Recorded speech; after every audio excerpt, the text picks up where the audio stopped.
Hello guys, so muna ito ang blood vessel network from the heart to the different parts of the body and back to the heart. So first, the deoxygenated blood in the right atrium goes to the right ventricle, which pumps the deoxygenated blood to the pulmonary artery and then to the arterioles, to the capillaries in the lungs. Then in here, gas exchange happens. So from the deoxygenated blood, maghimo siya oxygenated, then goes to the pulmonary vein and then to the left atrium. From the left atrium, mato siya sa right left ventricle. Then the heart pumps the oxygenated blood towards the body. So maagi siya sa aorta, which is the main artery. Then it goes to the systemic circulation towards atong lawas, and then after that moadto siya sa vena cava. There are two types of vena cava, superior and interior, so magdepende rin na siya. Then back to your left and right atrium. So this is the top 10 blood vessels from highest to lowest blood pressure. Number with the highest is the aorta, next systematic, pulmonary, arterial, systemic, capillary, pulmonary, capillary, venous, veins, superior vena cava, inferior. So the question is, why are there vessels having relatively lower pressure and higher volume? So in relation to the arteries that have high blood pressure, in order to transport a fixed amount or fixed volume of blood in a certain amount of time, you need less volume. That's why the arteries have low volume while the veins, which have low pressure, have high volumes. Okay, so next we're going to discuss about P equals Q times R in the change in pressure equals the blood flow and times the resistance. So we know that blood flow is determined by the change in pressure and the resistance, which the change in pressure is the driving force of the blood flow, and the resistance is the impediment of it, or it resists the blood flow to the vessel.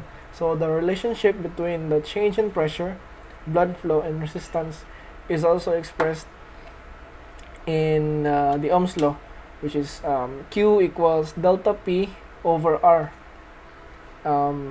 The magnitude of blood flow is directly proportional to the pressure difference. The direction of blood flow is determined by the direction of the pressure gradient from high to low pressure. Blood flow is inversely proportional to resistance, and a change in resistance is the major mechanism for blood flow. Resistance can either be measured for the entire systemic vascular system, called total peripheral resistance, or measured in a single organ. So here are the roles of hormones that play in blood regulation, blood pressure regulation. So we have the ADH. The source is the hypothalamus, chemical receptors, also receptors, kidney collecting duct. Then its function is to promote water absorption. The factors affected is the blood volume, and the effect is increased in blood pressure. We have the angiotensin. The source is the kidney and the liver. Its receptors is the angiotensin, kidneys and adrenal glands.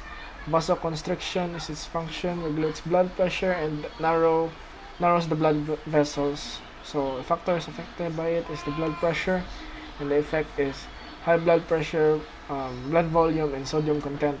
So here we have the aldosterone, the adrenal glands, mineralocorticoid receptors is its receptors. Its effects on organs is kidneys and colon. Function is water absorption along with sodium.